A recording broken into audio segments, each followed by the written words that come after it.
പ്രാർത്ഥനയുടെ 12 മര്യാദകളാണ് പറഞ്ഞു വരുന്നത്.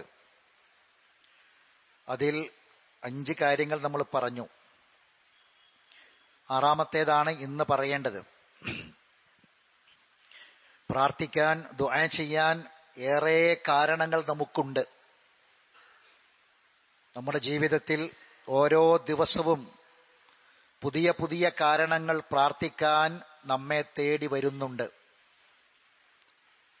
മരണങ്ങളും ആക്സിഡന്റുകളും അപകടങ്ങളും മറ്റ് മാരകമായ രോഗങ്ങളും അടക്കം സാമ്പത്തിക പ്രതിസന്ധികളും അടക്കം ഒരുപാട് കാര്യങ്ങൾ, ഓരോ ദിവസവും പുതിയ പുതിയ കാര്യങ്ങൾ പ്രാർത്ഥിക്കാൻ വേണ്ടി നമുക്കുണ്ട്. പ്രാർത്ഥന കൊണ്ട് വസീയത്ത് ചെയ്യുന്നവരുമുണ്ട്. ഒരാഴ്ചക്കുള്ളിൽ എത്ര ആളുകളാണ് നമ്മളോട് പ്രാർത്ഥിക്കണമെന്ന് വസീയത്ത് പറഞ്ഞത്? എന്തെല്ലാം കാര്യങ്ങൾക്ക് വേണ്ടിയാണ്. ഇന്നും നമ്മുടെ പള്ളിയിലേക്ക് ഞാൻ കയറി വന്നപ്പോൾ തന്നെ വന്ന ഫോണ് നമ്മുടെ ഖുർആൻ പഠിതാവായ ഒരു സഹോദരിയുടെ 7 വയസ്സായ പേരക്കുട്ടി, 7 വയസ്സുള്ള ഒരു പൊന്നുകുട്ടിക്ക് ഹാർട്ടിന്റെ 5-ാമത്തെ സർജറി ഇത് നടക്കുകയാണ്. 4 സർജറി കഴിഞ്ഞു, ഇന്ന് 5-ാമത്തെ സർജറി നടക്കുകയാണ് 7 വയസ്സുള്ള ഒരു കുട്ടിക്ക്. പ്രാർത്ഥിക്കണമെന്നാണ് ആവശ്യപ്പെട്ടത്. അള്ളാഹു പൂർണ്ണമായും ആ സർജറി വിജയപ്രദമാക്കി കൊടുക്കട്ടെ. ആഫിയത്തും ആരോഗ്യവും പ്രദാനം ചെയ്യട്ടെ. ആ കുടുംബത്തിന് അള്ളാഹു മനസ്സമാധാനം പ്രദാനം ചെയ്യട്ടെ. സഹോദരങ്ങളെ, പ്രാർത്ഥിക്കാൻ ഏറെ കാരണങ്ങൾ നമുക്ക് ഓരോ ദിവസവും ഓരോ സമയത്തും ഓരോ സന്ദർഭങ്ങളും ഉണ്ടായിക്കൊണ്ടിരിക്കുന്നുണ്ട്. പ്രാർത്ഥനയ്ക്ക് ഉത്തരം കിട്ടണം. എല്ലാ പ്രാർത്ഥനയും ഉത്തരം കിട്ടേണ്ട പ്രാർത്ഥനകളാണ്. അവിടെയാണ് അതിൻ്റെ ആദാബുകൾ, മര്യാദകൾ പ്രസക്തമാകുന്നത്. മര്യാദകളെക്കുറിച്ചുള്ള അറിവും ബോധവും നമുക്കുണ്ടാകണമെന്ന് പറഞ്ഞത്. ഇഖ്ലാസോടുകൂടി പ്രാർത്ഥിക്കണമെന്ന് പറഞ്ഞു. ത്വാഹിറായ അവസ്ഥയിൽ ശുദ്ധിയുള്ളവനായി പ്രാർത്ഥിക്കുക. പ്രാർത്ഥിക്കുന്ന കാര്യത്തിൽ ധൃതി കാണിക്കരുത്, ക്ഷമ വേണം. ഖിബ്ലക്ക് നേരെ തിരിഞ്ഞു പ്രാർത്ഥിക്കുക. അതുപോലെ തന്നെ സ്വന്തത്തിന് വേണ്ടി പ്രാർത്ഥിച്ചു തുടങ്ങുക. ഇങ്ങനെ 5 കാര്യങ്ങൾ വിശദമായി കഴിഞ്ഞ ഖുതുബകൾ നമ്മൾ പറഞ്ഞു. 6-ാമത്തെ കാര്യം അസ്സുആലു ബിഅസ്മിൻ വറഗ്ബ, ചോദിക്കുന്നത് ഉറപ്പോടെയും ആഗ്രഹത്തോടെയുമായിരിക്കണം. അതിന് മര്യാദയാണ്. എന്താണ് അങ്ങനെ പറയാൻ കാരണം? റസൂലുള്ളാഹി സ്വല്ലല്ലാഹു അലൈഹി വസല്ലം പറയാണ്, ഇദാ ദഅ അഹദുക്കും, നിങ്ങളിൽ ഒരാൾ ദുആ ചെയ്യുകയാണെങ്കിൽ ഫലാ യഖുൽ, ഒരിക്കലും ഇങ്ങനെ പറയരുത്. എങ്ങനെ പറയരുത്? അല്ലാഹുമ്മ ഗ്ഫിർലി ഇൻ ശിഅത, പടച്ചോനെ നിനക്ക് വേണമെങ്കിൽ എനിക്ക് നീ പുറത്തു കൊണ്ട പടച്ചോനെ എന്ന് പറയരുത്. നിനക്ക് വേണമെങ്കിൽ നീ ഉദ്ദേശിക്കുന്നുവെങ്കിൽ പുറത്തു കൊണ്ട പടച്ചോനെ എന്ന അവസ്ഥയിൽ ഒരിക്കലും നിങ്ങൾ പ്രാർത്ഥിക്കരുത്. മറിച്ച് വൽയഅസിം അൽ മസ്അല, ചോദിക്കുന്ന ചോദ്യം ഉറപ്പായും ചോദിക്കണം. എനിക്ക് ഉറപ്പായും വേണം റബ്ബേ എന്ന നിലക്ക് ചോദിക്കണം. വൽയഗ്ളും അർറഗ്ബ, ആഗ്രഹം വലിയതാക്കി മാറ്റണം. വലിയ ആഗ്രഹത്തോടെ കിട്ടൽ എനിക്ക് ഉറപ്പാണ് എന്ന അസ്മും റഗ്ബത്തും ആ വാക്ക് മനസ്സിൽ വെക്കണം. അസ്മോടുകൂടിയും റഗ്ബത്തോടുകൂടിയും പ്രാർത്ഥിക്കണം. റസൂലുള്ളാഹി പറയാണ്, ഫഇന്നല്ലാഹ തആല ലാ യഗ്ളുമു അലൈഹി ശൈഉൻ അത, അല്ലാഹു നിനക്ക് നൽകിയ ഏത് കാര്യവും അത് വലിയത് തന്നെയാണ് കേട്ടോ. അല്ലാഹു നിനക്ക് എന്തൊക്കെ നൽകിയിട്ടുണ്ടോ ആ നൽകിയ കാര്യമൊക്കെയും വലിയ കാര്യം തന്നെയാണ്. അതുകൊണ്ട് ഇനി നീ റബ്ബിനോട് ചോദിക്കുന്ന കാര്യം അത് എത്ര ചെറിയ കാര്യമായി തോന്നിയാലും അത് കിട്ടണമെന്ന ഉറപ്പോടെയും ആ കാര്യത്തെ വമ്പിച്ച കാര്യമായി, വലിയ കാര്യമായ എന്ന രൂപത്തിലായിരിക്കണം നീ ചോദിക്കേണ്ടത്. അപ്പൊ അതൊരു പ്രാർത്ഥനയുടെ മര്യാദയിൽപ്പെട്ടതാണ്. പരിശുദ്ധ ഖുർആനിൽ നമുക്ക് കാണാം അസ്മ് എന്ന വാക്ക്. ഉലുൽ അസ്മ് നിങ്ങൾ കേട്ടിരിക്കും. ഉലുൽ അസ്മ് പ്രവാചകന്മാരാണ്. എന്താണ് പ്രാർത്ഥനയുടെ മര്യാദ? അസ്മോട് കൂടി ചോദിക്കുന്ന, ദൃഢനിശ്ചയത്തോടു കൂടി ചോദിക്കുക, ഉറപ്പോട് കൂടിയിട്ട്. എനിക്ക് കിട്ടുമെന്ന ഉറപ്പും കിട്ടണമെന്ന ഉറപ്പും ആ ഉറപ്പിൽ ചോദിക്കണമെന്നാണ്. ഖുർആൻ പറയാണ്, വഇൻ തസ്ബിറു വതത്തഖു, നിങ്ങൾ ക്ഷമിക്കുകയാണെങ്കിൽ, നിങ്ങൾ തഖ്വയുള്ളവരായി ജീവിക്കുകയാണെങ്കിൽ, ഫഇന്ന ദാലിക മിൻ അസ്മിൽ ഉമൂർ, അത് ദൃഢനിശ്ചയം ചെയ്യുന്ന കാര്യമാണ്. അസ്മുൽ ഉമൂറാണ്. ഈ ആയത്തിന്റെ തുടക്കത്തിൽ കാണാം, തീർച്ചയായും നിങ്ങളെ ഞാൻ ലതുബുലുവന്ന ഫി അംവാലിക്കും വ അൻഫുസിക്കും, നിങ്ങളെ മുതലിൽ നിങ്ങളെ പരീക്ഷിക്കുക തന്നെ ചെയ്യും. നിങ്ങളെ സ്വന്തം ശരീരത്തിൽ നിങ്ങളെ പരീക്ഷിക്കും. സമ്പത്ത് കുറച്ചുകൊണ്ടും സാമ്പത്തിക പരാജയം തന്നുകൊണ്ടും നഷ്ടം തന്നുകൊണ്ടും ഒക്കെ നിങ്ങളെ പരീക്ഷിക്കും. നിങ്ങളെ ശരീരം കൊണ്ട് പരീക്ഷിക്കും, രോഗങ്ങൾ തന്നും അതല്ലാതെയും നിങ്ങളെ പരീക്ഷിക്കും. അത് അല്ലാഹ് പറയാ, ക്ഷമിക്കണം, ക്ഷമയോടെ പ്രാർത്ഥിക്കണം എന്നാണ് ആ വാക്കിന്റെ അർത്ഥം. തഖ്വയുള്ളവരാകണം, തഖ്വയോടെ റബ്ബിലേക്ക് നിങ്ങൾ മടങ്ങണം. ഇന്ന ദാലിക മിൻ അസ്മിൽ ഉമൂർ, അതാണ് അസ്മിൽ ഉമൂർ. ഇനി ഒന്നുകൂടി ഖുർആൻ പറയുന്നു, യാ ബുനയ്യ, ലുക്മാൻ അലൈഹി സ്വലാത്തു വസ്സലാം, മോനെ അഖിമിസ്സലാ, നിസ്കാരം നിലനിർത്തണം. എന്താണ് നിസ്കാരം? എന്തിനാ നിസ്കരിക്കണത്? ഫസ്തഈനൂ ബിസ്സബ്രി വസ്സലാ, ക്ഷമ കൊണ്ടും നിസ്കാരം കൊണ്ട് അള്ളാഹിനോട് സഹായം ചോദിക്കണം. ക്ഷമ കൊണ്ടും നിസ്കാരം കൊണ്ടും അള്ളാഹിനോട് സഹായം ചോദിക്കണം. അപ്പൊ നിസ്കരിക്ക, അഖീമുസ്സലാ, ക്ഷമിക്ക. നേരത്തെ പറഞ്ഞു, യാ ബുനയ്യ അഖിമിസ്സലാ വഅ്മുർ ബിൽ മഅറൂഫ് വൻഹ അനിൽ മുങ്കർ, നന്മ കൽപ്പിക്ക്, തിന്മ വിരോധിക്ക്. വസ്ബിർ അലാ മാ സാബക്, നിന്നെ ബാധിക്കുന്ന എല്ലാ മുസീബത്തിലും നീ ക്ഷമിക്ക്. എന്താ എന്റെ ബാക്കി? ഇന്ന ദാലിക മിൻ അസ്മിൽ ഉമൂർ, ഇന്ന ദാലിക മിൻ അസ്മിൽ ഉമൂർ. അതാണ് അസ്മ്, ദൃഢനിശ്ചയത്തിന്റെ കാര്യത്തിൽപ്പെട്ടത്. ആരാണ് ഉലുൽ അസ്മായ പ്രവാചകന്മാര്? നൂഹ് നബിയും ഇബ്രാഹിം നബിയും മൂസാ നബിയും ഈസാ നബിയും മുഹമ്മദ് നബിയും, 5 പേരാണ് ഉലുൽ അസ്ം. വസ്ബിർ, ഫസ്ബിർ, ക്ഷമിക്കണം. കമാ സബറ ഉലുൽ അസ്മി മിനർ റുസുൽ, മുർസലീങ്ങളിൽ ഉലുൽ അസ്മുകൾ ക്ഷമിച്ച പോലെ ക്ഷമിക്കണം. ഇബ്രാഹിം നബിന്റെ ജീവിതം നമ്മൾ കേട്ട് മനസ്സിലാക്കി വീണ്ടും ഓർത്ത് മറക്കാനായിട്ടില്ല ദിവസങ്ങൾ. ഇബ്രാഹിം നബിന്റെ ജീവിതം എത്രമാത്രം ഉണ്ടായിരുന്നു എന്ന്. എന്തുകൊണ്ടാണ് ഉലുൽ അസ്മായത്? നൂഹ് നബി 950 കൊല്ലം ജീവിച്ചിട്ട്, ആകെ 950 കൊല്ലം ജീവിച്ചിട്ട് പ്രബോധനം ചെയ്തിട്ട് കപ്പലിൽ കയറാൻ 80 ആളെ കിട്ടിയത്. 80 ആളെ എത്ര ക്ഷമിച്ചിട്ടുണ്ടാകും നൂഹ് നബി? മൂസാ നബി, ഈസാ നബിയും, മൂസാ നബി, ഇബ്രാഹിം നബി ത്യാഗങ്ങൾ കൊണ്ട് പരീക്ഷിക്കപ്പെട്ടു. നൂഹ് നബി മകനെ കൊണ്ട് പരീക്ഷിക്കപ്പെട്ടു. മൂസാ നബി സ്വന്തം കൗമിനെ കൊണ്ട് പരീക്ഷിക്കപ്പെട്ടു. ഈസാ നബി സമൂഹത്തെ കൊണ്ട് പരീക്ഷിക്കപ്പെട്ടു. മുഹമ്മദ് നബി സല്ലല്ലാഹു അലൈഹി വസല്ലമ സമുദായത്തെ കൊണ്ട് പരീക്ഷിക്കപ്പെട്ടു, ശത്രുക്കളാൽ പരീക്ഷിക്കപ്പെട്ടു. ഈ സമയത്തൊക്കെ പല മുസീബത്ത് വന്നപ്പോ റസൂലുള്ള ഈ പ്രവാചകന്മാരൊക്കെ പ്രാർത്ഥിച്ച പ്രാർത്ഥനകൾ ഖുർആനിലുണ്ട്. അവർ ദുആ ചെയ്ത ദുആകൾ ഖുർആനിലുണ്ട്. നമുക്കറിയാം, ആ ദുആകളെ കൂട്ടിച്ചേർത്ത് വെക്കണം. എന്നിട്ട് ഈ വിഷയം പഠിക്കണം. ഫസ്ബിർ കമാ സബറ ഉലുൽ അസ്ം. പരിശുദ്ധ ഖുർആനിൽ അല്ലാഹു തആല സൂറത്ത് അംബിയായിൽ, ഒഴിവ് കിട്ടുമെന്ന് വായിച്ചോക്കേണ്ട സൂറത്താ. സൂറത്ത് അംബിയായിൽ അംബിയാക്കന്മാരെ കഥ പറയുന്നുണ്ട്. എന്നിട്ട് ഇടക്കിടക്ക് അള്ളാഹ് ആവർത്തിക്കുന്നത് ചില ആയത്തുകൾ തുടങ്ങുന്ന വാക്കെന്തറിയോ? ഫസ്തജബിനാലഹു. എന്താ? അവർക്ക് നാം ഉത്തരം കൊടുത്തു. എന്തിനാ ഉത്തരം കൊടുത്തത്? അവര് പ്രാർത്ഥിച്ച പ്രാർത്ഥനക്കുത്തരം കൊടുത്തു. പ്രാർത്ഥനക്കുത്തരം കൊടുത്തു. പ്രവാചകന്മാരെങ്ങനെ ചരിത്രം പറയാ. ചരിത്രം പറഞ്ഞിട്ട് ആ ചരിത്രം പറഞ്ഞ് അവസാനിപ്പിക്കുമ്പോ ഒരു പ്രവാചകൻ പ്രാർത്ഥിച്ച പ്രാർത്ഥന പറയാണ്. എന്നിട്ട് അള്ളാഹ് പറയാണ് ഉത്തരം കൊടുത്തു, ഉത്തരം കൊടുത്തു, പ്രാർത്ഥനക്കുത്തരം കൊടുത്തു എന്ന്. എന്നിട്ട് അവസാനം അള്ളാഹ് പറയാ, എന്താ കാരണം എന്നറിയോ? വയദുഊനനാ, അവർക്ക് ഉത്തരം കൊടുക്കാൻ കാരണം അവർ നമ്മളോട് പ്രാർത്ഥിച്ചത് റഗബൻ വറഹബാ. അതാണ് നേരത്തെ പറഞ്ഞ അസുമും റഹബത്തും. അവര് പ്രാർത്ഥിച്ചത് ആഗ്രഹത്തോടെ, ആശയോടെ, ആശിച്ചും പേടിച്ചും അവർ പ്രാർത്ഥിച്ചു. വകാനൂ ലനാ ഖാശിഈൻ, അവർ നമ്മോട് താഴ്മ കാണിക്കുന്നവരായിരുന്നു എന്ന്. അപ്പോ പ്രാർത്ഥന മര്യാദയിൽപ്പെട്ടതാണ് അസുമോടുകൂടിയും റഹബത്തോടുകൂടിയും പ്രാർത്ഥിക്കുക. ഉത്തരം കിട്ടുമെന്ന ഉറപ്പോടെയും ഉത്തരം കിട്ടണമെന്ന ഉറപ്പോടെയും പ്രാർത്ഥിക്കുക. വേണമെങ്കിൽ എന്ന് പ്രാർത്ഥിക്കരുത്. അങ്ങേയറ്റം ആഗ്രഹത്തോടുകൂടി പ്രാർത്ഥിക്കുക. ഖുർആനിൽ 2 തവണ ആവർത്തിച്ചൊരു പ്രയോഗമുണ്ട്. ഇന്നാ ഇലാ റബ്ബിനാ റാഗിബൂൻ, ഇന്നാ ഇലാ റബ്ബിനാ റാഗിബൂൻ, തീർച്ചയായും ഞങ്ങൾ ഞങ്ങളുടെ റബ്ബിലേക്ക് റഗബത്തുള്ളവരായി തീരും. ഇതെവിടെ പറഞ്ഞെന്നറിയോ?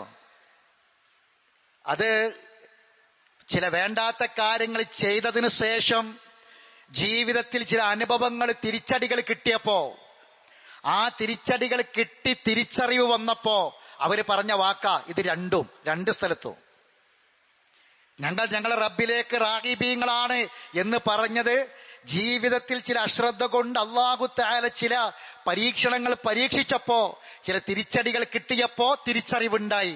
ആ തിരിച്ചറിവിൽ നിന്ന് അവർ പറഞ്ഞ വാക്കാണ് ഇന്നാ ഇലാ റബ്ബിനാ റാഗിബൂൻ എന്ന്. എന്തൊക്കെയാണ് അതിൽ? ഒന്ന്, നബി സല്ലല്ലാഹു അലൈഹി വസല്ലമയുടെ കാലഘട്ടത്തിൽ നബി സല്ലല്ലാഹു അലൈഹി വസല്ലമയും സഹാബികളും ജീവിക്കുമ്പോൾ ചില ആളുകൾക്ക് ദുനിയാവ് പോരാന്ന് ചില തോന്നലുണ്ടായി. നബി സല്ലല്ലാഹു അലൈഹി വസല്ലമക്ക് കിട്ടുന്ന യുദ്ധാർജിത സ്വത്തുക്കളിൽ നിന്ന് ഞങ്ങൾക്ക് കിട്ടുന്നത് കുറച്ചാണ്, അയാൾക്ക് തോനെ കിട്ടി, എനിക്ക് കുറച്ച് കിട്ടി എന്ന് പറഞ്ഞുള്ളൊരു പ്രശ്നം വന്നു.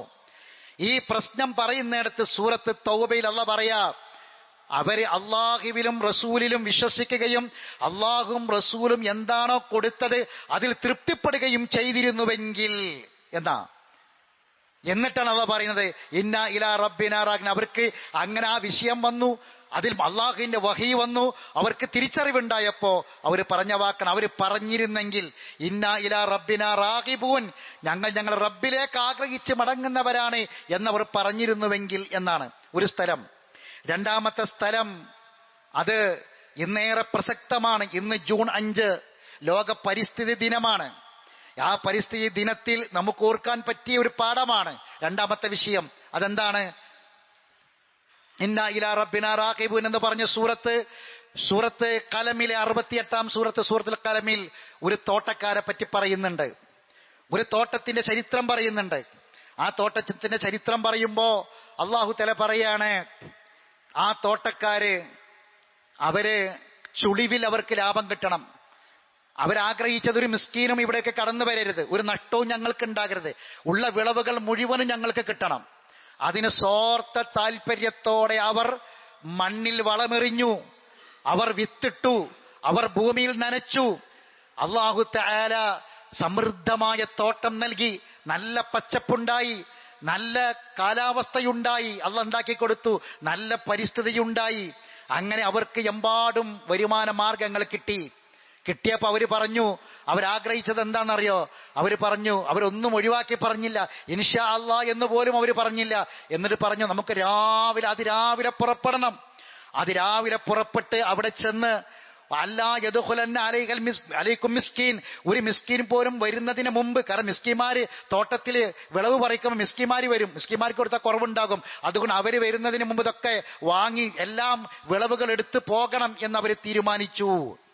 പക്ഷേ അല്ലാഹ് പറയാണ്, അല്ലാഹു തആല ഫഅസ്ബഹത കസ്സരീം, അതാകെ അവര് ചെന്നപ്പോ എല്ലാം മുറിച്ചെടുത്ത് ഒന്നുമില്ലാത്ത അവസ്ഥയിൽ അല്ലാഹ് മാറ്റി. അവിടെയുള്ള മുഴുവൻ കാർഷിക ഉൽപ്പന്ന വിളവുകളും എടുത്തു മാറ്റി മുറിച്ചു മാറ്റപ്പെട്ടതുപോലെ.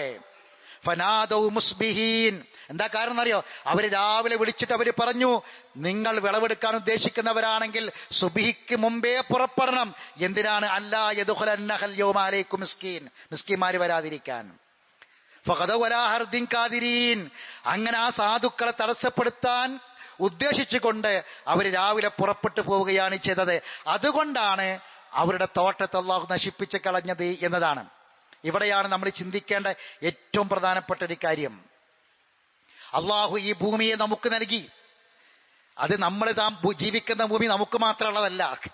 ഭൂമിന്റെ അവകാശികൾ നമ്മൾ മാത്രമല്ല, ഭൂമിക്ക് ഒരുപാട് അവകാശികളുണ്ട്. നമ്മൾ വളച്ചു വെച്ച 5 സെന്റിലും 10 സെന്റിലും നമ്മളെ ഏക്കറുകളിലും ഒരുപാട് ജന്തുജാലങ്ങൾ, ജീവജാലങ്ങൾ, പക്ഷികൾ, പറവകൾ പലതുമുണ്ട്. അവക്കൊക്കെയും അവകാശമാണ് ആ ഭൂമി, അവക്കൊക്കെയും അവകാശമാണ് ആ ഭൂമി. അതുകൊണ്ട് നമ്മൾ മരം മുറിച്ചു മാറ്റുമ്പോ, മറ്റ് ഭൂമിയിൽ നമ്മൾ കയ്യേറ്റങ്ങൾ ചെയ്യുമ്പോൾ വളരെ ശ്രദ്ധയോടെ ജാഗ്രതയോടെ നമ്മൾ ശ്രദ്ധിക്കണം. കുറച്ച് വർഷങ്ങൾക്ക് മുമ്പ് ഓർമ്മയിലുണ്ടാകും നിങ്ങൾക്ക്, ഒരു മരം മുറിച്ചു മാറ്റിയപ്പോ നാഷണൽ ഹൈവേ, പുതിയ ഹൈവേ, ആ പുതിയ ഹൈവേയിൽ വിശാലമായ സൗകര്യത്തിന് വേണ്ടി ചില ബിൽഡിങ്ങുകളും മരങ്ങളൊക്കെ മുറിച്ചു മാറ്റിയപ്പോ രാവിലെ ഒരു 10-11 മണിക്ക് മുറിച്ചു മാറ്റിയൊരു മരം, ആ മരം മുറിച്ചു മാറ്റിയപ്പോ വൈകുന്നേരം കണ്ട കാഴ്ച, ആ മരം നിന്ന സ്ഥാനത്ത് 100 കണക്കിന് പക്ഷികൾ വട്ടമിട്ട് പറക്കുകയാണ്. കാരണം എന്താണെന്നറിയോ? ആ മരങ്ങൾ നിറയെ കൂടുകൾ ഉണ്ടായിരുന്നു, ആ കൂടുകളിൽ പക്ഷിക്കുഞ്ഞുങ്ങൾ ഉണ്ടായിരുന്നു. ആ പക്ഷിക്കുഞ്ഞുങ്ങളും കൂടുകളും അടക്കം JCB കൊണ്ടുപോയി കുഴിച്ചു മൂടുകയാണ് ചെയ്തത്. രാവിലെ ഈ പക്ഷിക്കുഞ്ഞുങ്ങൾക്ക് വേണ്ടി അന്നം തേടി പറന്നുപോയ പക്ഷികൾ തിരിച്ചു വന്നപ്പോൾ കണ്ട കാഴ്ച, അവിടെ കൂടുമില്ല, മരവുമില്ല, ഒന്നുമില്ല. സഹോദരങ്ങളെ, നമ്മളെ സൗകര്യത്തിന് വേണ്ടി ഈ ഭൂമിയെ നമ്മൾ വെട്ടിമുറിക്കുമ്പോ ഈ ഭൂമിയുടെ പരിസ്ഥിതിയെ കാക്കുന്ന, ഇതിന്റെ സന്തുലനാവസ്ഥയെ സംരക്ഷിക്കുന്ന ഒരുപാട് മാർഗങ്ങളുണ്ടെന്ന് നമ്മൾ ഓർക്കണം. നമുക്ക് ജീവിക്കാൻ ഈ ഒരു ഭൂമി മാത്രമാണുള്ളത്. അതുകൊണ്ട് ഈ ഒരു ദിവസം, ഈ കേവലം ഈ ജൂൺ 5 ഒരു മരം വെച്ച് പിടിപ്പിച്ചാൽ തീരുന്നതല്ല ഉത്തരവാദിത്വം. ഇന്ന് സ്കൂളുകളിലും ഓഫീസുകളിലുമൊക്കെ ഒരു മരം വെച്ച് മന്ത്രിമാരും ജനപ്രതിനിധികളും ഒരു മരം വെച്ച് പിടിപ്പിക്കുന്നത് കൊണ്ട് മാത്രം ഉത്തരവാദിത്തം തീരില്ല. ജലവും ഊർജവും സംരക്ഷിക്കപ്പെടണം. പ്ലാസ്റ്റിക്കിന്റെ ഉപയോഗങ്ങൾ കുറക്കണം. വരും തലമുറക്കായി ഈ ഭൂമിയെ നമ്മൾ കാത്തു സൂക്ഷിക്കണം. നമ്മുടെ പൂർവികന്മാരായ കർഷകന്മാര് അവരൊരിക്കലും കർഷക ഭൂമിയെ മലിനമാക്കിയിട്ടില്ല. അവർ സ്വന്തം താല്പര്യത്തിന് വേണ്ടി ഒരിക്കലും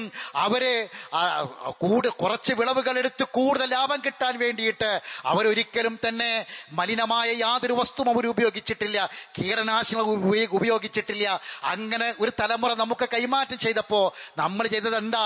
നമുക്ക് വേഗം ലാഭം കിട്ടാൻ രാവിലെ നട്ടുവിട്ട് വൈകുന്നേരമാകുമ്പോഴേക്ക് വളർന്ന് അതിൽ നിന്ന് കായ്കനികൾ കിട്ടണമെന്ന് ആഗ്രഹിച്ച് മാരകമായ വിഷങ്ങൾ നമ്മൾ അടിച്ചു ഭൂമിയിൽ. അതുകൊണ്ട് ഒരുപാട് ജീവജാലങ്ങളും ജന്തുക്കളും അത് ചത്തുപോയി, തകർന്നുപോയി.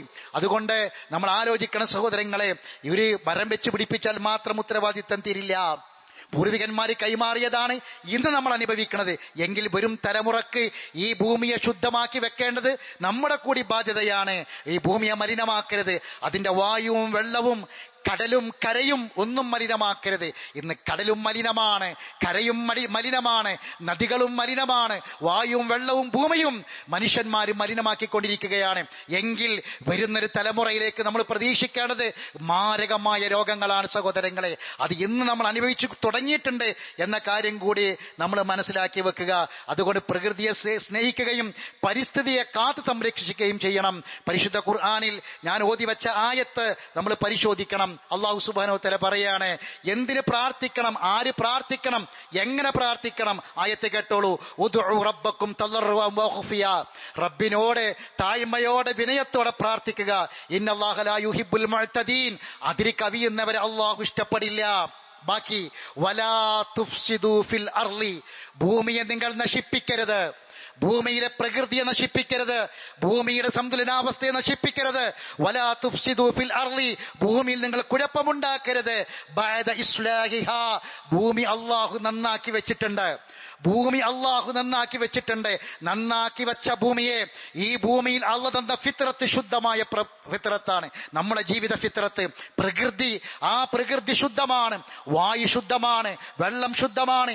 എല്ലാം അല്ലാഹു നൽകിയത് ശുദ്ധിയുള്ളത് മാത്രമാണ്, ത്വയ്യിബ് നല്ലത് മാത്രമാണ് അല്ലാഹു നൽകിയത്. അത് അല്ലാഹു പറയാ, ഭൂമിയിൽ നിങ്ങൾ അല്ലാഹു ഭൂമിയെ നന്നാക്കിയതിനു ശേഷം നിങ്ങൾ വൃത്തികേടാക്കരുത്. ഇന്ന റഹ്മത്തല്ലാഹി വദ്ഉഹു ഖൗഫൻ വതമഅ എന്ന് അല്ലാഹു പറയാ. ആ ഭൂമിയിലിരുന്ന് നല്ലത് ഭക്ഷിച്ച്, നല്ല ഭൂമിയിലിരുന്ന്, അല്ലാഹു തന്ന നല്ല ഭൂമിയിലിരുന്ന് നിങ്ങൾ പ്രാർത്ഥിക്കുക റബ്ബിനോട്. വദ്ഉഹു ഖൗഫൻ വതമഅ. ആഗ്രഹത്തോടെ ഭയത്തോടെ പ്രാർത്ഥിക്കുക. ഇന്ന റഹ്മത്തല്ലാഹി ഖരീബും മിനൽ മുഹ്സിനീൻ. തീർച്ചയായും മുസ്ലിങ്ങൾക്ക് അല്ലാഹുവിന്റെ റഹ്മത്ത് സമീപസ്ഥമാണ്. വഹുവല്ലദീ യുർസിലു റിയാഹ ബുശ്റൻ ബൈന യദൈ റഹ്മതി. അവന്റെ മഴക്ക് മുമ്പ്, അള്ളാന്റെ റഹ്മത്താകുന്ന മഴക്ക് മുമ്പ് കാറ്റിനെ അയക്കുന്നവൻ അള്ളയാണ്. മഴക്കാലം ആരംഭിച്ചു സഹോദരങ്ങളെ. എന്തുകൊണ്ടാണ് മഴക്കാലം ആരംഭിക്കുന്ന സമയത്ത് പരിസ്ഥിതി ദിനം ജൂൺ 5 ആരംഭിക്കുന്നത്? അതും തമ്മിൽ ബന്ധമുണ്ട് എന്നതാണ്. അള്ളാഹ് പറയാണ്, വഹുവല്ലദീ യുർസിലു റിയാഹ ബുശ്റൻ ബൈന യദൈ റഹ്മതി ഹത്താ ഇദാ അകലത് സഹാബൻ സിഖാല. ഓരോ ദിവസവും കണ്ണുകൊണ്ട് പച്ചയായി നമ്മൾ കാണുന്ന കാഴ്ച അള്ളാഹ് എടുത്ത് പറയാ. അങ്ങനെ ആ കാറ്റ് വലിയ മേഘങ്ങളെ, കാർമേഘങ്ങളെ വഹിച്ചു കഴിഞ്ഞാൽ, വെള്ളം നിറഞ്ഞ മേഘങ്ങളെ വഹിച്ചു കഴിഞ്ഞാൽ അതിന്റെ പിന്നാലുള്ള കാറ്റിനെ വിടുകയാണ്. ആ കാറ്റ് കാർമേഘത്തെ കൊണ്ടുപോകുന്നു. അങ്ങനെ കൊണ്ടുപോയിട്ട് സുക്നാഹുലി ബലദിൻ മയ്യിത്തിൻ, നിർജീവമായ ഭൂമിയിലേക്കതാ ആ വെള്ളത്തെ നാം ഇറക്കുകയാണ്, പെയ്യിപ്പിക്കുകയാണ്, ആ ഭൂമിയെ കുടിപ്പിക്കുകയാണ്. ഫഅൻസൽനാ ബിഹിൽ മാഅ. അങ്ങനെ ഈ കാർമേഘത്തിൽ നിന്ന് മഴ വർഷിക്കുകയാണ്. ഫഅഖ്റജ്നാ ബിഹി മിൻ കുല്ലി സമറാത്ത്. ഭൂമിയിലെ മുഴുവൻ പച്ചപ്പുകളും ഭൂമിയിലെ മുഴുവൻ ഫലകായ്കനികളും അങ്ങനെ വളർന്നു വരികയാണ്. നോക്കൂ നിങ്ങൾ, മഴ നൽകുന്ന, മഴ വളർത്തുന്ന പരിസ്ഥിതി, ഭൂമിയിലെ പച്ചപ്പുകളെ കുറിച്ച് അല്ലാഹ് പറയാണ്. എന്നിട്ട് അല്ലാഹ് പറഞ്ഞു, എങ്കിൽ മനസ്സിലാക്കിക്കോ, കദാലിക നുഖ്രിജുൽ മൗതാ. ഇതന്നെയാണ് മരിച്ചവരെ ജീവിപ്പിക്കുന്നത്. ഇപ്രകാരമാണ്. ലഅല്ലക്കും തദക്കറൂൻ. നിങ്ങൾ ശ്രദ്ധിച്ചു മനസ്സിലാക്കുന്നുണ്ടെങ്കിൽ അത് നിങ്ങൾക്ക് മനസ്സിലാകും. അതെന്താ? കഴിഞ്ഞ ഈ മെയ് മാസം ചൂടേറെയായിരുന്നു, നമുക്ക് സഹിക്കാൻ കഴിയാത്ത ചൂടുണ്ടായിരുന്നു. നമ്മളെ പ്രദേശത്തൊക്കെ ആകെ ഉണങ്ങിപ്പോയി, ചെടികളൊക്കെ ഉണങ്ങിപ്പോയി. ഇതാ മഴ പെയ്തപ്പോൾ അതൊക്കെ മുളച്ചു വന്നു അല്ലേ? വിത്തുകളൊക്കെ മുളച്ചില്ലേ? ഉണങ്ങിപ്പോയ വിത്തുകൾ മഴ കൊണ്ട് മുളച്ചു എങ്കിൽ മനുഷ്യന്റെ വിത്തെന്താ? മനുഷ്യന്റെ വിത്തെന്താ? ഒരു ചെടിയിലെ വിത്തെന്താണെന്നറിയാം? മനുഷ്യന്റെ വിത്തെന്താ? ഭൂമിയിൽ ജീവിക്കുന്ന മനുഷ്യന്റെ വിത്ത് മണ്ണാണ്. മണ്ണ് കൊണ്ട് പടക്കപ്പെട്ടവനാണ് മനുഷ്യൻ. മനുഷ്യന്റെ വിത്ത് മണ്ണാണ് എങ്കിൽ മനുഷ്യൻ വിത്തായി മാറിയാൽ, മനുഷ്യൻ മണ്ണായി മാറിയാൽ, ഖബറിൽ മണ്ണായി മാറിയാൽ, ഉണങ്ങിയ പ്രദേശത്ത് പുതുമഴ പെയ്തപ്പോൾ വിത്തുകൾ മുളച്ച പോലെ റഹ്മാനായ റബ്ബ് ഖബറുകളിൽ നിന്ന് എഴുന്നേൽപ്പിച്ചു കൊണ്ടുവരും. മനുഷ്യൻ വിത്തായി മാറിയാലും മനുഷ്യനെ എഴുന്നേൽപ്പിച്ചു കൊണ്ടുവരും. ഇത് നിങ്ങൾക്ക് ചിന്തിക്കാൻ കഴിവുണ്ടെങ്കിൽ ചിന്തിക്കുക. എന്നിട്ട് അല്ലാഹു പറയാ, ഒരു നല്ല നാട്, വൽബലദു ത്വയ്യിബ്, ഒരു നല്ല നാട്, ഒരു നല്ല നാട്ടിൽ യഖ്റുജു നബാതുഹു ബിഇദ്നി റബ്ബിഹി, അതിന്റെ റബ്ബിന്റെ അനുമതിയോടെ സസ്യങ്ങൾ നന്നായി മുളച്ചു വളരും. ഒരു നല്ല നാട്ടിൽ, നല്ല പരിസ്ഥിതിയുള്ള ഒരു നല്ല നാട്ടിൽ ആ റബ്ബിന്റെ അനുമതിയോടെ ചെടികൾ നന്നായി വളർന്നു വരും. വല്ലദീ ഖബുസ, മനുഷ്യൻ കേടുവരുത്തിയ ഭൂമിയിൽ, മനുഷ്യൻ മലിനമാക്കിയ ഭൂമിയിൽ, മനുഷ്യൻ കൈകടത്തലുകൾ നടത്തിയ ഭൂമിയിൽ, മനുഷ്യൻ വേണ്ടാത്ത കീടങ്ങൾ ഉപയോഗിച്ച ഭൂമിയിൽ, വല്ലദീ ഖബുസ ലാ യഖ്റുജു ഇല്ലാ നകിദാ, അത് ശുഷ്കമായി കൊണ്ടല്ലാതെ സസ്യങ്ങൾ മുളച്ചു വരില്ല. അല്ലാഹു പറയാ, ശുഷ്കമായിക്കൊണ്ടല്ലാതെ സസ്യങ്ങൾ മുളച്ചു വരില്ല. അള്ളാന്റെ കലാമാണ് സഹോദരങ്ങളെ. കദാലിക നുസരിഫുൽ ആയാതി ലിഖൗമി യഷ്കുറൂൻ, ഇപ്രകാരമാണ് നന്ദിയുള്ള ജനതയ്ക്ക് വേണ്ടി അള്ളാഹുവിന്റെ ദൃഷ്ടാന്തങ്ങൾ വിശദീകരിക്കുന്നത്. ഈ ഭൂമിയിൽ നന്ദിയുള്ളവരായി ജീവിക്കണം. എങ്ങനെ നന്ദിയുള്ളവരായി ജീവിക്കേണ്ടത്? അള്ളാഹ് തന്ന ഈ ഭൂമിയുടെ യഥാർത്ഥമായ പരിശുദ്ധിയും പവിത്രതയും അതിന്റെ ഫിത്രത്തും അതിന്റെ സുരക്ഷിതത്വവും ഒക്കെ കാത്തു സൂക്ഷിക്കാൻ നമുക്ക് സാധിക്കണം. അത് അള്ളാഹു നമുക്ക് നൽകിയ ഈ പ്രകൃതിയോടും മണ്ണിനോടും ഭൂമിയോടും നമ്മൾ കാണിക്കുന്ന നന്ദി, ആ നന്ദി പ്രകടനത്തിന്റെ ഭാഗമാണ് എന്ന് നമുക്ക് മനസ്സിലാക്കാൻ സാധിക്കണം. ഈ ശുദ്ധമായ പ്രകൃതിയിൽ, ശുദ്ധമായ ഭൂമിയിൽ, ശുദ്ധമായ കൈകൾ ആകാശത്തേക്ക് ഉയർത്തുമ്പോൾ ആ പ്രാർത്ഥനയ്ക്ക് ഉത്തരമുണ്ടാകും.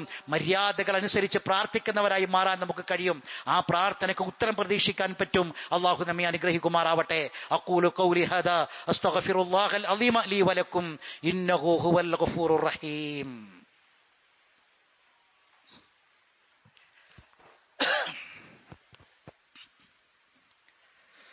الحمد لله رب العالمين والصلاة والسلام على أشرف الأنبياء والمرسلين نبينا محمد وعلى آله وصحابه أجمعين. أما بعد أيها الناس اتقوا الله عباد الله. അള്ളാഹുവിന്റെ വിധിവിലക്കുകളെ സൂക്ഷിക്കണമെന്ന് ഒരിക്കൽ കൂടി ഓർമ്മപ്പെടുത്തുകയാണ്. പ്രാർത്ഥനയുടെ 7ാമത്തെ മര്യാദ അസ്സുആലു ബിബുതൂനിൽ അഖുഫ്, ചോദിക്കുന്നത് ഉള്ളം കൈകൊണ്ട് ചോദിക്കണം എന്നതാണ്. റസൂലുള്ളാഹി സ്വല്ലല്ലാഹി അലൈഹി വസല്ലം പറയാണ്, ഇദാ സഅൽതുമുല്ലാഹ തആല ഫസ്അലു, നിങ്ങൾ അള്ളാഹിനോട് വല്ലതും ചോദിക്കുകയാണെങ്കിൽ ബിബുതൂനി അഖുഫിക്കും, നിങ്ങളുടെ ഉള്ളം കൈകൊണ്ട് ചോദിക്കണം. വലാ തസ്അലൂഹു ബിളുഹൂരിഹാ, അതിന്റെ പുറം ഭാഗം കൊണ്ട് ചോദിക്കരുത്. മുൻ സമുദായത്തിൽ ചില ആൾക്കാരൊക്കെ പ്രാർത്ഥിക്കൽ ഇങ്ങനെ പുറം കൈ കൊണ്ട് പ്രാർത്ഥിക്കരുത്.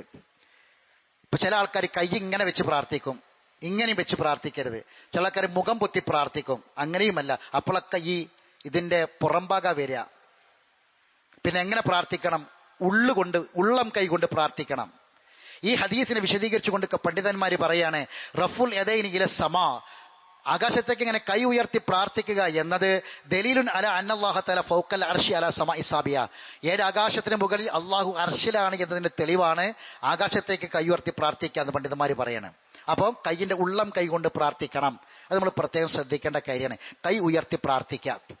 എന്നാൽ ഒരു പ്രാർത്ഥന പൊതുവായൊരു മര്യാദയാണ്. എന്നാൽ മിമ്പറയിൽ വെച്ച് ഇമാമ് പ്രാർത്ഥിക്കുമ്പോൾ ഇമാമോ സദസ്സിലിരിക്കുമ്പോൾ മൗമൂമികളായ ആളുകളോ പ്രാർത്ഥന സാമീയങ്ങളായ ആളുകളോ പ്രാർത്ഥിക്കുമ്പോൾ കൈ ഉയർത്തേണ്ടതില്ല. ആമീൻ പറഞ്ഞാൽ മാത്രം മതി. നമ്മൾ ഒറ്റയ്ക്ക് പ്രാർത്ഥിക്കുന്ന സമയത്ത് കൈ ഉയർത്തി പ്രാർത്ഥിക്കുക, റബ്ബിലേക്ക് കൈ ഉയർത്തി പ്രാർത്ഥിക്കുക, കൈയിന്റെ വെള്ളം കൊണ്ട് പ്രാർത്ഥിക്കുക. ഇനി മറ്റൊരു കാര്യം കൂടി ശ്രദ്ധിക്കുക. ചില ആൾക്കാർ പ്രാർത്ഥിച്ചു കഴിഞ്ഞാൽ പിന്നെ ഒരു മുഖം തടവലുണ്ട്, ചെയ്യാൻ പാടില്ലാത്ത കാര്യമാണ്. മുഖം തടവുക എന്ന് പ്രാർത്ഥിച്ചു കഴിഞ്ഞാൽ പിന്നെ മുഖം തടവാതിരുന്നാൽ നമുക്കൊരു സമാധാനം കിട്ടൂല. മുഖം മസ്ഹുൽ വജ്ഹ്, അത് തെളിവില്ല. റസൂലിൽ നിന്ന് വാരിതായി ഒന്നും തന്നെ വന്നിട്ടില്ല മുഖം തടവുക എന്നുള്ളതിന്. കൈ ഉയർത്തി കൈയിന്റെ ഉള്ളം കൈ കൊണ്ട് പ്രാർത്ഥിക്കുക, പ്രാർത്ഥന കഴിഞ്ഞാൽ കൈ താത്തിടുക. അതല്ലാതെ ഈ കൈ കൊണ്ട് മുഖം തടവുക എന്നത് മസ്ഹുൽ വജഹ് നബി സല്ലല്ലാഹു അലൈഹി വസല്ലമയുടെ വാരിദായി വന്നിട്ടില്ല. അപ്പൊ ആ കാര്യം നമ്മൾ പ്രത്യേകം ശ്രദ്ധിക്കണം. പ്രാർത്ഥിക്കാൻ നമുക്ക് വേറെയും മാർഗങ്ങളുണ്ട്. കൈ ഉയർത്തി പ്രാർത്ഥിക്കൽ മാത്രമല്ല, സുജൂദിൽ കിടന്നുകൊണ്ട് പ്രാർത്ഥിക്കാം. എന്നാൽ ചില ആൾക്കാരിങ്ങനെ നെഞ്ഞത്ത് കൈവച്ചിട്ട് ഇങ്ങനെ പ്രാർത്ഥിക്കലും മുഖം പൊത്തി പ്രാർത്ഥിക്കലും ഒക്കെ ശ്രദ്ധിക്കണം. കാരണം അതിൻ്റെ ഈ ഭാഗമാണ് അപ്പോഴൊക്കെ പുറത്തു വരിക. പ്രാർത്ഥന കഴിഞ്ഞിട്ട് മുഖം തടവുന്നതിനും തെളിവില്ല. ആ കാര്യം ശ്രദ്ധിക്കുക. കൈ ഉയർത്തി പറഞ്ഞു നബി സല്ലല്ലാഹു അലൈഹി വസല്ലമ ചില സമയത്ത് ഇങ്ങനെ വിരലിങ്ങനെ ചൂണ്ടും ആകാശത്തേക്ക്. ലാ ഇലാഹ ഇല്ലല്ലാഹ് അല്ലാഹനെ കുറിച്ചൊക്കെ പറയുമ്പോൾ, ഷഹാദത്തൊക്കെ പറയുമ്പോൾ വിരലിങ്ങനെ ചൂണ്ടും, കൈ ഉയർത്തും. നബി പ്രാർത്ഥിക്കും. ചില പ്രത്യേക സമയത്ത് നബി വല്ലാതെ കൈ ഉയർത്തും. സലാത്തുൽ ഇസ്തിസ്ഖായിലൊക്കെ നബി കൈ വല്ലാതെ ഉയർത്തിയിട്ട് നബിയുടെ കക്ഷത്തിന്റെ വെളുപ്പ് കണ്ടിരുന്നു എന്നൊക്കെയാണ്. ആകാശത്തെ കൈ ഉയർത്തി. അപ്പോഴൊക്കെയും ഈ വെള്ള കൊണ്ടായിരിക്കണം പ്രാർത്ഥിക്കേണ്ടത്. ഇത് പ്രാർത്ഥന മര്യാദയിൽപ്പെട്ട 7ാമത്തെ മര്യാദയാണ്. അള്ളാഹു സുബ്ഹാനഹു വ തആല മര്യാദകളൊക്കെ പാലിച്ചുകൊണ്ട് അള്ളാഹുവിനോട് ദുആ ചെയ്യുന്ന ആളുകളിൽ നമ്മെ ഉൾപ്പെടുത്തി അനുഗ്രഹിക്കുമാറാവട്ടെ. ഉത്തരം കിട്ടുന്ന പ്രാർത്ഥനകളായി അള്ളാഹു നമ്മളെ പ്രാർത്ഥനകൾ മാറ്റിത്തരട്ടെ. നമ്മുടെ എല്ലാ മുറാദുകളും അള്ളാഹു ഹാസിലാക്കി തരട്ടെ. അറിവില്ലായ്മ കൊണ്ട് വന്നുപോയ തെറ്റുകുറ്റങ്ങൾ അള്ളാഹു അവന്റെ മഹത്തായ ഫദ്ൽ കൊണ്ട് നമുക്ക് വിട്ടുപുറത്ത് മാഫാക്കി തരട്ടെ. ആശുപത്രികളിൽ രോഗികളായി കിടക്കുന്ന ആളുകൾക്ക് അള്ളാഹു ശിഫായിനെ പ്രദാനം ചെയ്യട്ടെ. മരണപ്പെട്ടവർക്ക് അള്ളാഹു മഗ്ഫിറത്തും റഹ്മത്തും പ്രദാനം ചെയ്യട്ടെ. അല്ലാഹുമ്മ ഗ്ഫിർ ലിൽ മുഅ്മിനീന വൽ മുഅ്മിനാത്ത് വൽ മുസ്ലിമീന വൽ മുസ്ലിമാത്ത് വഅഹ്യാഹും മിൻഹും വൽ അംവാത്ത് ഇന്നക മുജീബു ദഅവാതി യാ ഖാദിൽ ഹജാത്ത്. അല്ലാഹുമ്മ അജ്രിനാ മിനൻ നാർ. അല്ലാഹുമ്മ അഅ്തിഖ് റിഖാബനാ മിനൻ നാർ. അല്ലാഹുമ്മ ഇശ്ഫി മർളാനാ വ മർളൽ മുസ്ലിമീൻ. അല്ലാഹുമ്മ ഇർഹം മൗതാനാ വ മൗതൽ മുസ്ലിമീൻ. اللهم اعز الإسلام والمسلمين وأذل الشرك والمشركين ودمر أعداءك وأعداء الدين. ربنا آتنا في الدنيا حسنة وفي الآخرة حسنة وقنا عذاب النار. وآخر دعوانا أن الحمد لله رب العالمين.